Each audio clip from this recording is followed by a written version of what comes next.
Hi, it's Wendy from Shiny Happy World. Happy May! I have so many fun things to show you. I'm finally allowed to start stitching again, and I've got all kinds of great projects in the works and something that I just finished, and there's a new Ami Club pattern, so I've got lots and lots of stuff to show you this month. So let's start with the Ami Club pattern. This month it is this giraffe. Hi! So I did a couple of new things with him. Well, really one big new thing for him. And that is he has four legs crocheted together. So there's a new video showing how to do that without having to do any external sewing. So it's all done with crochet. It's an easy method. I looked at a lot of different methods out there and then came up with one that I thought was a little bit easier. So that's what we've got this month. So if you're in Ami Club, make sure to go and log into your account and download the new pattern. And if you're not in Ami Club, what are you waiting for? You get a new pattern every month and it's just $4. And it's always a surprise and it's always lots of fun. So I love this guy's little face. This is Jacob Giraffe. So that's the new Ami Club pattern for the month. And let's see, so I'm allowed to start sewing again, and one of the first things that I did was finish a project that I've had going for a while, and that is some placemats. And I did these with improv stitching, or improv piecing, and then I did stitching with big stitch quilting. So this is one of my placemats. I think this is the one that I just finished. I actually had it just about all done except for the binding, so I just needed to sew the binding on. But I'm going to put it up close so you can see the stitching on there. So it's just big stitch quilting, and I've got some tutorials up. I'll put in links to how I do that. I've got some free tutorials just showing the basics, and then I've also got an online class that has a bunch of different projects that you can make. So that's one of them. This is placemat number 2, and this one is placemat number 3. And there are 3 people in my family, so I really only need 3. Now we can all eat with placemats at the same time. But I am going to go ahead and make a 4th one. I just haven't gotten around to that yet. But I'm very happy to have 3 functioning placemats on my kitchen table, and I'm really, really happy with how they turned out. So that is some stitching that I was finally able to finish. I've got a new project that is hand stitching that I want to show you, but first I'm seeing behind me on the wall, and I want to remember to tell you about the Funny Faces Quilt Block of the Month Club, because behind me you can see some of the new blocks this month. It released in the middle of April, so the Funny Faces Club goes from the middle of the month to the middle of the month.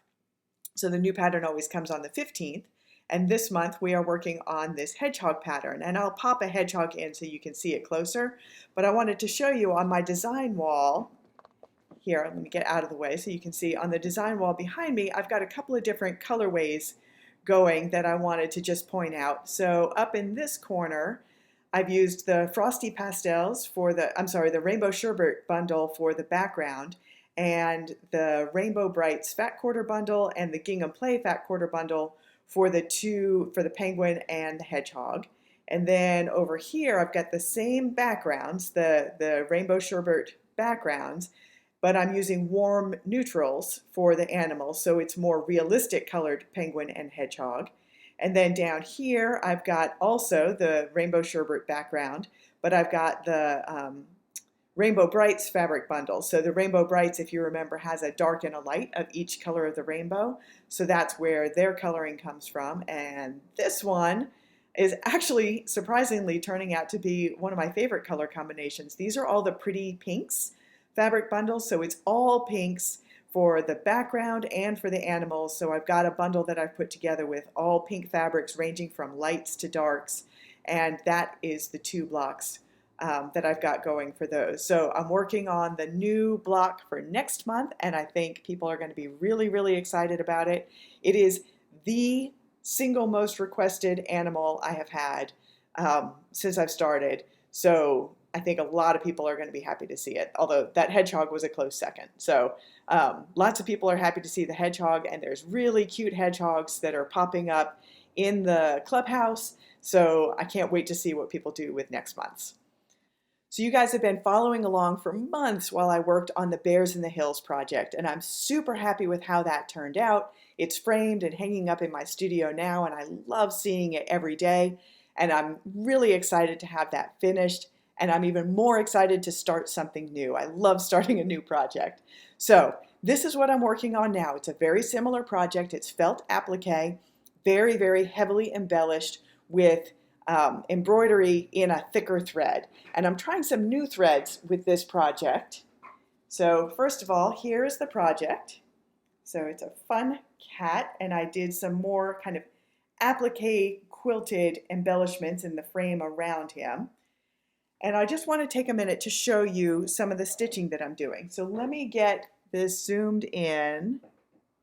Okay, I think you can see on the dots and on the purple pinwheels, you can see some of my whip stitching. Very, very, very fine thread, and my goal is for that to be pretty invisible.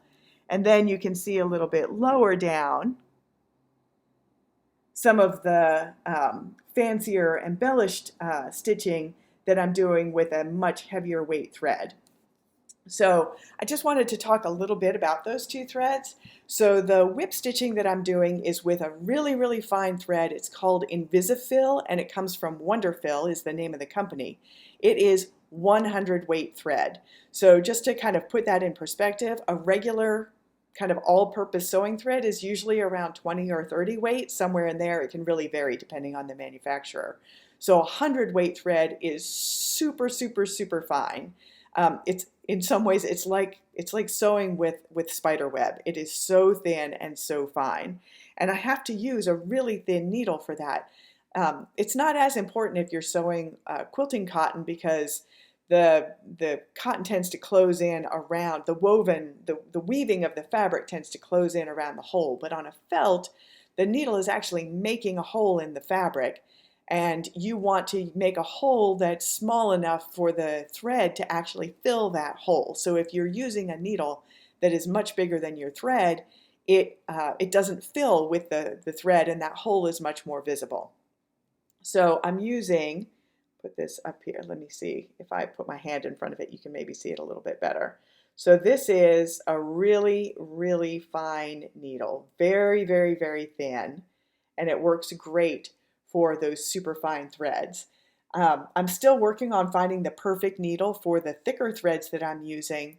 I usually use embroidery needles, but an embroidery needle, it has a bigger eye, which is great for accommodating those threads, but the eye tends to, so the shank of the needle goes up and then the eye tends to bow out. And this movement, this pinching movement, is still a little bit painful for me. So pulling that bigger eye through is actually where I feel like I have to tighten my fingers more to pull on that, and that gets painful very quickly. So I've been experimenting with using milliner's needles and darner's needles, which are straight-sided and still have a big hole in them, so they are a bigger needle, but that's okay because they're accommodating the bigger thread. So I'll have that big thread to fill that big hole. The problem is that the ones that I'm finding so far that have a nice big eye to hold that thick thread are also really long, and that just feels very unwieldy to me when I'm stitching. So I'm on a search for some big eye, straight shank needles that are a little bit shorter than what I've found so far. And as soon as I find them, I'll probably add them to the shop, and I'll be letting you guys know about them, because I know from hearing from you guys, I am not the only one that has some hand difficulties, and I want to make sure to make the tools available to everybody that I'm finding helpful for myself. The other thing, just to note, those of you who have done this kind of project with me before know that usually I do all of the whip stitching first, and then I go in and do all of the embellishment. The whip stitching doesn't hurt at all because it's such a fine needle and such a fine thread that I barely have to use any pressure to pull it through. It's the embellishing that is a little bit harder on me, so I'm going back and forth. So I'll do some embellishing for a little while until I can start to feel it, and then I'll switch over to the whip stitching which doesn't bother me at all. And then the next time I sit down, I'll start with some embellishment, do that, and then switch over to some whip stitching. So I'm kind of zigzagging back and forth between the two, and that's been working out great. So it's a way for me to be able to stitch for a little bit longer than I would otherwise if I was just doing the embellishment stitching. So that is the new felt applique pattern that I've got going on, and there will be a pattern for that. As soon as I finish it, I'll release a pattern. And I think this is not going to take me as long as the bears because there's just, the stitching is not as detailed.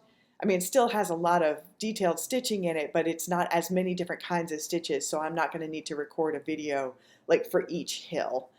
There's really just a couple of different stitches. It's mostly just simple running stitches. So that should be ready probably pretty soon. Again, it depends. I'm trying to be really good and baby my hand, so it's just going to depend on, as soon as I get it finished, I will release the pattern for that. So the only other thing that I have to tell you about what's going on this month is our new craft along. We had a great bunny craft along that ended at Easter, and there were so many amazing bunnies in the Shiny Happy People group. So we're repeating that again this month with bears, except it's not just this month. One of the things that was so great about the bunnies was that it was 2 months, and it really gave people time to be able to make something and not feel rushed. So we're going to do the same thing. The new bear craft along is going to go for 2 months. So it's going to be all of all of May and all of June. So that's going to give you plenty of time to make some bears. And Stacy and I have, between us, tons of really great bear patterns. So we've got stuffed animals that are sewn, stuffed animals that are crocheted. I've got tons and tons of bear quilt patterns. I've got the peekaboo bears and the bunches of bears. There's a bear, an adorable bear. One of my favorite projects from the party animals is a little felt hand-sewn bear. So we've got lots and lots of bear projects that you can make. So bear craft along, we're going to be posting the details for that any day now in the Shiny Happy People group. So keep an eye out for that and dig through your patterns and pull out, if you've got a Shiny Happy World or Fresh Stitches pattern that has a bear in it, load it up, take a picture, and tag it with hashtag BearCAL for our craft along this month. And the winner always wins a free pattern. So have fun with that. And I hope everybody this month is making something that makes you really, really happy. Have a great May, and I'll see you next month. Bye.